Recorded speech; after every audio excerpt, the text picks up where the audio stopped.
తొలగి సుఖ శాంతులు కూర్చుని షిరిడి సాయి కథ మధుర మధుర మహిమాన్విత బోధ సాయి ప్రేమ సుధా పారాయణతో సకల జనులకి భారాలను తొలగించే గాథ. ఓం శ్రీ సాయినాథాయ నమః. శ్రీ సాయి సచ్చరిత్రము 4వ అధ్యాయము. యోగీశ్వరుల కర్తవ్యము. పవిత్ర షిరిడీ క్షేత్రము. సాయిబాబా రూపురేఖలు. గౌలీబువ అభిప్రాయము. విఠల దేవుడు దర్శనమిచ్చుట. భగవంతరావు క్షీరసాగరుని కథ. ప్రయాగ క్షేత్రములో దాసుగను స్నానము. బాబా అయోని సంభవుడు. షిరిడీ మొట్టమొదట ప్రవేశించుట. 3 వసతి గృహములు. యోగీశ్వరుల కర్తవ్యము. భగవద్గీత 4వ అధ్యాయమున 7-8 శ్లోకములందు శ్రీకృష్ణ పరమాత్ముడు ఇట్లు సెలవిచ్చి ఉన్నారు. ధర్మము నశించున్నప్పుడు, అధర్మము వృద్ధి పొందినప్పుడు నేను అవతరించేదను. సన్మార్గులను రక్షించుటకు, దుర్మార్గులను శిక్షించుటకు, ధర్మ స్థాపన కొరకు యుగయుగములందు అవతరించేదను. ఇది భగవంతుని కర్తవ్య కర్మ. భగవంతుని ప్రతినిధులకు యోగులు, సన్యాసులు అవసరం వచ్చినప్పుడల్లా అవతరించి ఆ కర్తవ్యమును నిర్వర్తించెదరు. ద్విజులకు బ్రాహ్మణ, క్షత్రియ, వైశ్య జాతుల వారు తమ కర్మలను మానునప్పుడు, శూద్రులు పై జాతుల వారి హక్కులను అపహరించినప్పుడు, మత గురువులను గౌరవించక అవమానించినప్పుడు, ఎవరును మత బోధనను లక్ష్య పెట్టనప్పుడు, ప్రతి వాడును గొప్ప పండితుడనని అనుకున్నప్పుడు, జనులు నిషిద్ధాహారములు మద్యపానములకు అలవాటు పడినప్పుడు, మతము పేరుతో కాని పనులు చేయునప్పుడు, వేరు మతముల వారు తమలో తాము కలహించున్నప్పుడు, బ్రాహ్మణులు సంధ్యావందనము మానునప్పుడు, సనాతనులు తమ మతాచారములు పాటించనప్పుడు, ప్రజలు ధనధారా సంతానములే జీవిత పరమార్థముగా భావించి మోక్ష మార్గమును మర్చునప్పుడు, యోగీశ్వరులు ఉద్భవించి వారి వాక్కాయ కర్మలచే ప్రజలను సవ్య మార్గమున పెట్టి వ్యవహారములను చక్కదిద్దుదురు. వారు దీపస్తంభముల వలె సహాయపడి మనము నడపవలసిన సన్మార్గమును, సత్ప్రవర్తనమును నిర్దేశించెదరు. ఈ విధముగానే నివృత్తి, జ్ఞానదేవు, ముక్తాబాయి, నామదేవు, జానాబాయి, గోర, గోనాయి, ఏకనాథుడు, తుకారాం, నరహరి, నర్సీబాయి, సజన్ కసాయి, సావంతమాలి, రామదాసు మొదలుగా గల యోగులను తదితరులు వేరు సమయములందు ఉద్భవించి మనకు సవ్యమైన మార్గమును చూపిరి. అట్లే సాయిబాబా కూడా సకాలమందు షిరిడీ చేరిరి. పవిత్ర షిరిడీ క్షేత్రము అహ్మద్నగర్ జిల్లాలోని గోదావరి నది ప్రాంతములు చాలా పుణ్యతమములు. ఏలయన అచ్చట అనేక యోగులు ఉద్భవించిరి, నివసించిరి. అట్టి వారిలో ముఖ్యులు శ్రీ జ్ఞానేశ్వర్ మహారాజు. షిరిడీ గ్రామము అహ్మద్నగర్ జిల్లాలోని కోపర్గాం తాలూకాకు చెందినది. కోపర్గాం వద్ద గోదావరి దాటి షిరిడీకి పోవలను. నది దాటి 3 కోసులు పోయినచో నిమ్గాం వచ్చును. అచ్చటికి షిరిడీ కనిపించును. కృష్ణా తీరమందు గల గానుగాపురము, నరసింహవాడి, ఔదుంబర్ మొదలుగా గల పుణ్యక్షేత్రముల వలె షిరిడీ కూడా గొప్పగా పేరుగాంచినది.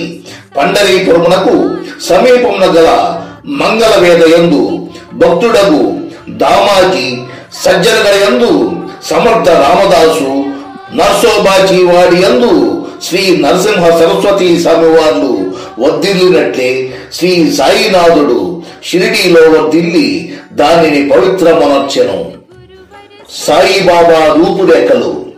సాయిబాబా వల్లనే షిరిడీ ప్రాముఖ్యము వహించినది. సాయిబాబా ఎట్టి వ్యక్తియో పరిశీలిద్దాము. వారు కష్టతరమైన సంసారమును జయించిన వారు. శాంతియే వారి భూషణము. వారు జ్ఞానమూర్తులు, వైష్ణవ భక్తులకు ఇల్లు వంటి వారు, ఉదార స్వభావులు, సారములోని సారాంశము వంటి వారు, నశించు వస్తువులందు అభిమానము లేని వారు, ఎల్లప్పుడూ ఆత్మ సాక్షాత్కారమందే మునిగి ఉండేది వారు, భూలోకమందు గాని స్వర్గలోకమందు గాని గల వస్తువుల యందు అభిమానము లేని వారు, వారి అంతరంగము అద్దము వలె స్వచ్ఛమైనది, వారి వాక్కుల నుండి అమృతము స్రవించుచుండెను. గొప్పవారు భేదవారు వారికి సమానమే, వారు మానవమానాలను లెక్కించిన వారు కారు, అందరికీ వారు ప్రభువు, అందరితో కలిసిమెలిసి ఉండేడివారు, ఆటలు గాంచెడివారు, పాటలను విడిచుండేడివారు, కాని సమాధి స్థితి నుండి మరలువారు కారు, ఎల్లప్పుడూ అల్లా నామమును ఉచ్చరించుచుండేడివారు, ప్రపంచమంతా మేలుకొనున్నప్పుడు వారు యోగ నిద్రయందు ఉండేడివారు, లోకము నిద్రించినప్పుడు వారు మెలకువతో నుండేడివారు, వారి అంతరంగము లోతైన సముద్రము వలె ప్రశాంతము, వారి ఆశ్రమము వారి చర్యలు ఇదమిద్దముగా నిశ్చయించుటకు వీలు కానివి, ఒక చోటనే కూర్చుండి ఉన్నప్పటికీ ప్రపంచమందు జరుగు సంగతులన్నీయు వారికి తెలియను.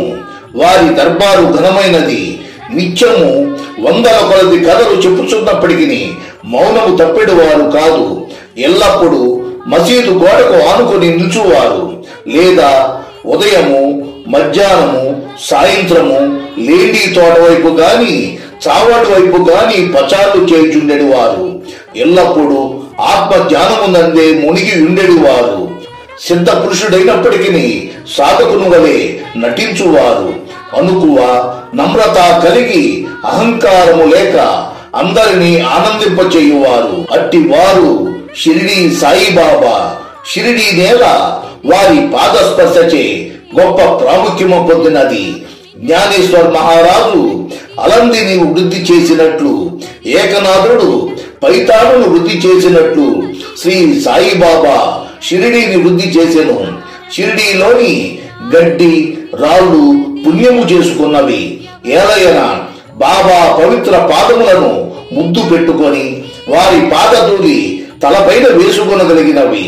షిరిడి మా వంటి భక్తులకు పండరీపురము, జగన్నాథము, ద్వారక, కాశీ, రామేశ్వరము, బదరి, కేదార్, నాసిక్, త్రయంబకేశ్వరము, ఉజ్జయిని, మహాబలేశ్వరము, గోకర్ణముల వంటిదైనది.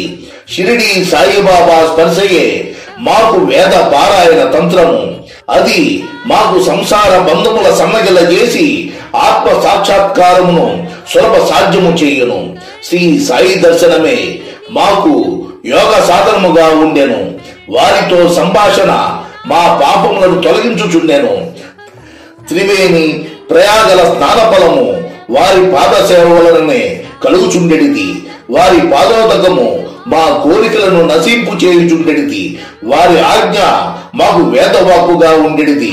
వారి ఊది ప్రసాదము మమ్ము పావనము చేయుచుండెను. వారు మా పాలిట శ్రీకృష్ణుడిగా శ్రీరాముడిగా ఉండి ఉపశమనము కలుగ చేయుచుండిరి. వారు మాకు పరబ్రహ్మ స్వరూపమే.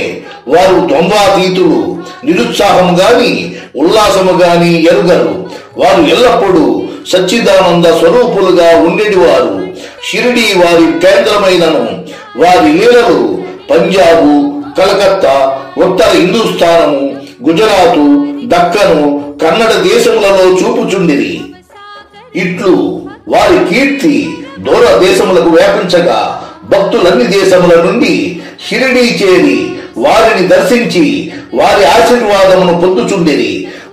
వారి దర్శనం మాత్రమే భక్తుల మనములు వెంటనే శాంతి వహించుచుండేవి.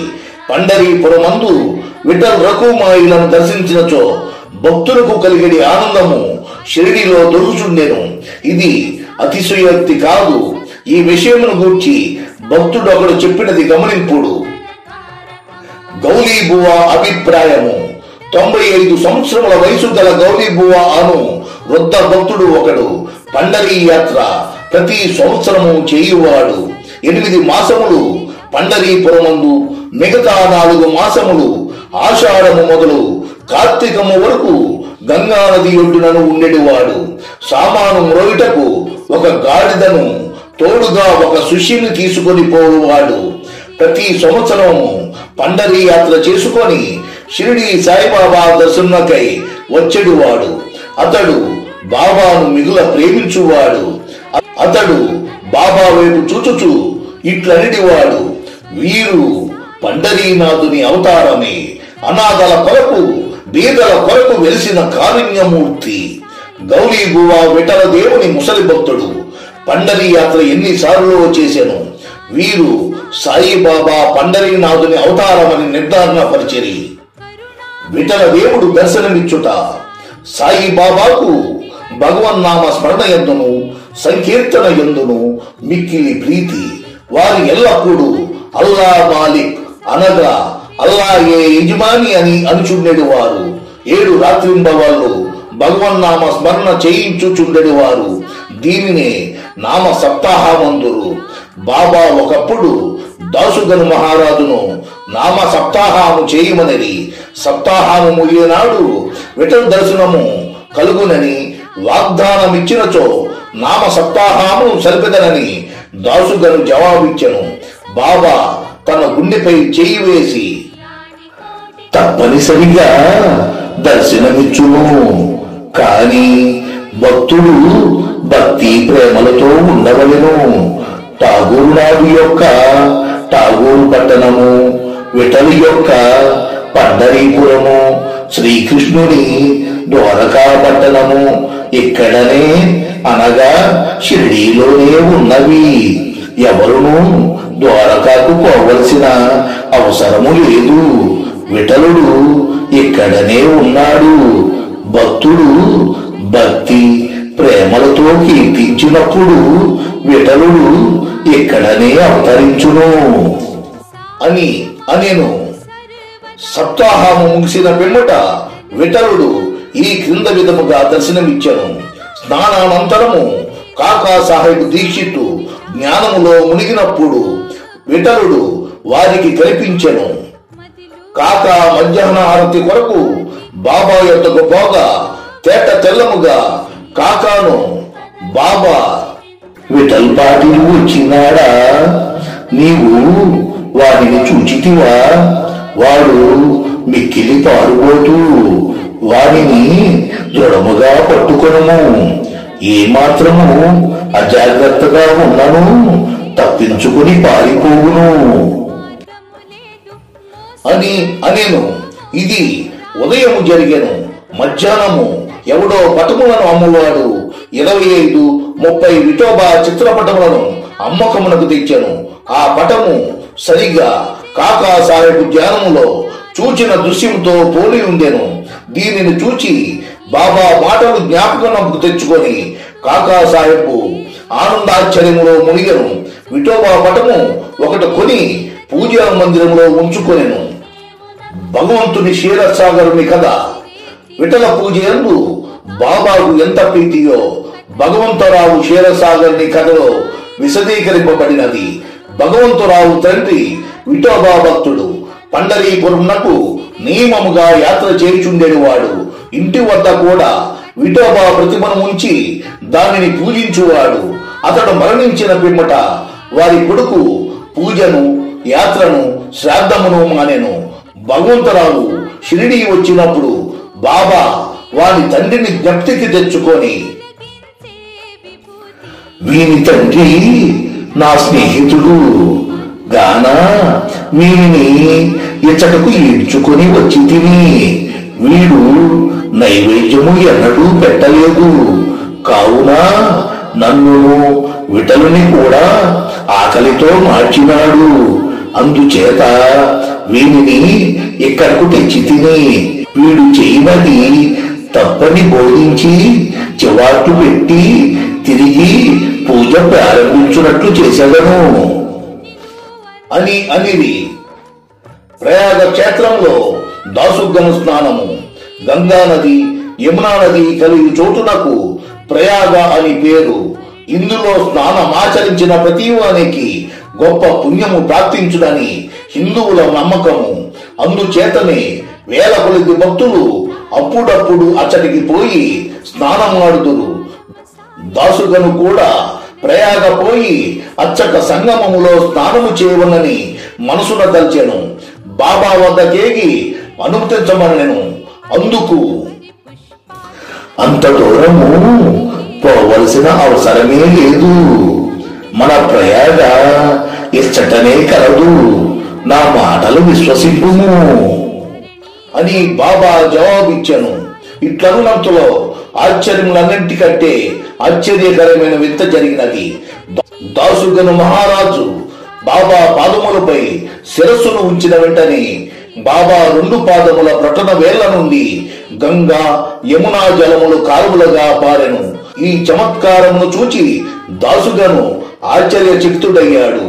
భక్తావేశాలతో మైమరిచాడు. కన్నులు ఆనందాశ్రులతో నిండాయి. అతని హృదయంలో ఉప్పొంగిన కవితావేశం శ్రీ సాయిలీల గాన రూపంలో పెళ్ళుపికింది. బాబా అయోని సంభవుడు షిరిడి మొట్టమొదట ప్రవేశించుట, సాయిబాబా తల్లిదండ్రులను గూర్చి గాని, జన్మము గూర్చి గాని, జన్మస్థానము గూర్చి గాని ఎవరికి ఏమీ తెలియదు. ఎందరో పెక్కుసార్లు ఈ విషయములు కనుగొనటకు ప్రయత్నించిరి. పలుసార్లు ఈ విషయముగా బాబాను ప్రశ్నించిరి. కాని ఎట్టి సమాధానము గాని సమాచారము గాని పొందకుండిరి. నామదేవు కబీరు సామాన్య మానవుల వలె జన్మించి ఉండలేదు. ముత్యపు చిప్పలలో చిన్న పాపల వలె లభించిరి. నామదేవుడు భీమానది నది తటమున గోనాయికి కనిపించెను. కబీరు భాగీరథి నది తటమున తమాలకు కనిపించెను. అట్టిదే శ్రీ సాయి జన్మ వృత్తాంతము. భక్తుల కొరకు బాబా 16 ఏళ్ల బాలుడిగా షిరిడీలోని వేప చెట్టు కింద అవతరించెను. బాబా అప్పటికే బ్రహ్మజ్ఞానిగా కనిపించెను. బాబా స్వప్నావస్థ ఎందైనను ప్రపంచ వస్తువులను కాంక్షించేడు వారు కాదు. ఆయన మాయను తన్నెను. ముక్తి బాబా పాదములను సేవించుచుండెను. నానా చోల్దారు తల్లి మిక్కిలి ముసలది. ఆమె బాబాను ఇట్లు వర్ణించినది: ఈ చక్కని చురుకైన కుర్రవాడు వేప చెట్టు కింద ఆసనములో ఉండెను. శీతోష్ణములను లెక్కింపక అంతటి చిన్న కుర్రవాడు కఠిన తపమాచరించుట, సమాధిలో మునుగుట చూచి గ్రామస్తులు ఆశ్చర్యపడిరి. ఆ బాలుడు పగలు ఎవరితో కలిసేవాడు కాదు, రాత్రి ఎందెవరికి భయపడువాడు కాడు. చూచిన వారు ఆశ్చర్య నిమగ్నులై ఈ చిన్న కుర్రవాడెక్కడి నుండి వచ్చినాడని అడుగసాగిరి. అతని చూపు ముఖ లక్షణములు చాలా అందముగా నుండెను. చూచిన వారెల్లరూ ఒకసారిగా ముగ్ధులగుచుండిరి. ఆయన ఎవరి ఇంటికి పోకుండెను. ఎల్లప్పుడూ వేప చెట్టు కిందనే కూర్చునివాడు. పైకి చిన్న బాలుని వలె కనిపించినప్పటికీ చేతలను బట్టి చూడగా నిజముగా మహానుభావుడే. నిర్వ్యామోహము రూపు దాల్చిన అతని గూర్చి ఎవరికి ఏమీ తెలియకుండెను. ఒకనాడు ఖండోబా దేవుడు ఒకని ఆవేశించగా ఈ బాలుడెవడై ఉండునని ప్రశ్నించిరి. వారి తల్లిదండ్రులు ఎవరని, ఎచ్చడి నుండి వచ్చినాడని అడిగిరి. ఆ ఖండోబా గణము ఒక స్థలమును చూపి గడ్డబారను తీసుకొని వచ్చి అచ్చట త్రవ్వమనెను. అట్లు త్రవ్వగా అందులో కొన్ని ఇటుకలు, వారి ఎగువ వెడల్పు రాయి ఒకటి గాంభించెను. ఆ బండను తొలగించగా కిందనొక సందు గాంభించెను. అచ్చట 4 దీపములు వెలుగుచుండెను. ఆ సొరంగము ద్వారా ముందుకు పోగా అచ్చటనొక భూగృహం గాంభించెను. అందులో గోముఖ నిర్మాణములు, కర్ర బల్లలు, జపమాలలు గాంభించెను. ఈ బాలుడచ్చట 12 సంవత్సరములు తపస్సును అభ్యసించెనని ఖండోబా చెప్పెను. పిమ్మట కుర్రవాణిని ఈ విషయము ప్రశ్నించగా వారును మరిపించుచు అది తన గురుస్థానమనియు వారి సమాధి అచ్చట కలదు కావున దానిని కాపాడవలననియు చెప్పాను. వెంటనే దానిని ఎప్పటి వలె మూసివేసిరి. అశ్వథ ఉదంబర వృక్షముల వలె ఈ వేప చెట్టును పవిత్రముగా చూచుకొనుచు బాబా ప్రేమించువారు. మహాసపతి తదితర షిరిడీలోని భక్తులు దీనిని బాబా యొక్క గురువు గారి సమాధి స్థానమని భావించి సాష్టాంగ నమస్కారములు చేసెదరు. 3 వసతి గృహములు, వేప చెట్టును దాని చుట్టూనున్న స్థలమును అధివినాయక సాటి అను వాడుకొని సాటేవాడ అను ఒక పెద్ద వసతి గృహమును కట్టించను. అప్పట్లో షిరిడీకి పోయిన భక్త మండలికి ఇది ఒకటయే నివాస స్థలము. వేప చెట్టు చుట్టూ ఎత్తుగా అరుగు కట్టిరి, మెట్లు నిర్మించిరి. మెట్ల దిగుమున ఒక గూడు వంటిది గలదు. భక్తులు మండపముపై ఉత్తరాభిముఖముగా కూర్చుందరు. ఎవరిచట గురు శుక్రవారములు దూపము వేయుదరో వారు బాబా కృప వల్ల సంతోషంతో నుండెదరు.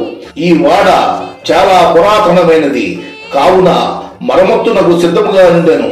తగిన మార్పులు మరమ్మత్తులు సంస్థానము వారు చేసిరి.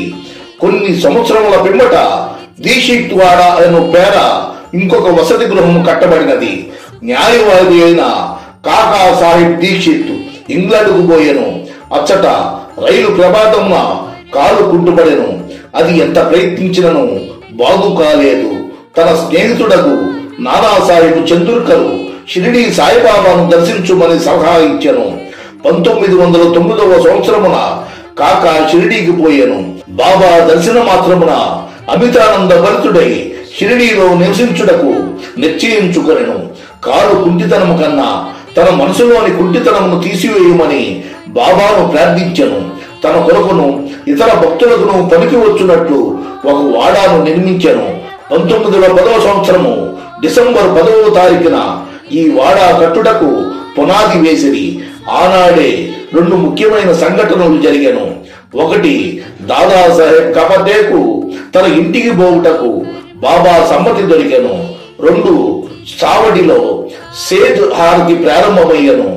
దీక్షిత్ వాడ పూర్తిగా గాని 1911వ సంవత్సరంలో శ్రీరామనవమి సమయమందు శాస్త్రోక్తముగా గృహప్రవేశము జరిపిరి. తరువాత కోటీశ్వరుడును నాగ్పూర్ నివాసియును అగు గూటి మరి ఒక పెద్ద రాతి మేడను నిర్మించెను. అతడు చాలా ద్రవ్యము దీని కొరకు వెచ్చించెను. వెచ్చించిన ద్రవ్యమంతయు నిజమునకు సార్థకమయ్యను. ఏలయన బాబా గారి భౌతిక శరీరము అందులో సమాధి చేయబడినది. దీనిని సమాధి మందిరమందురు. ఈ స్థలములో మొట్టమొదట పూల తోట ఉండెను. ఆ తోటలో బాబాయి తోటమాలిగా మొక్కలకు నీళ్లు పోయుట మొదలగునవి చేసేటివారు. ఇట్లు 3 వసతి గృహములు కట్టబడెను. అంతకు ముందు ఇచ్చట ఒక్క వసతి గృహం కూడా లేకుండెను. అన్నింటికంటే సాటేవాడ మొదటి రోజులలో అందరికీ చాలా ఉపకరించుచుండెను. 4వ అధ్యాయం సంపూర్ణము. సద్గురు శ్రీ సాయినాథార్పణమస్తు. శుభం భవతు. श्री सच्चिदानंद सद्गुरु साईनाथ महाराज की जय।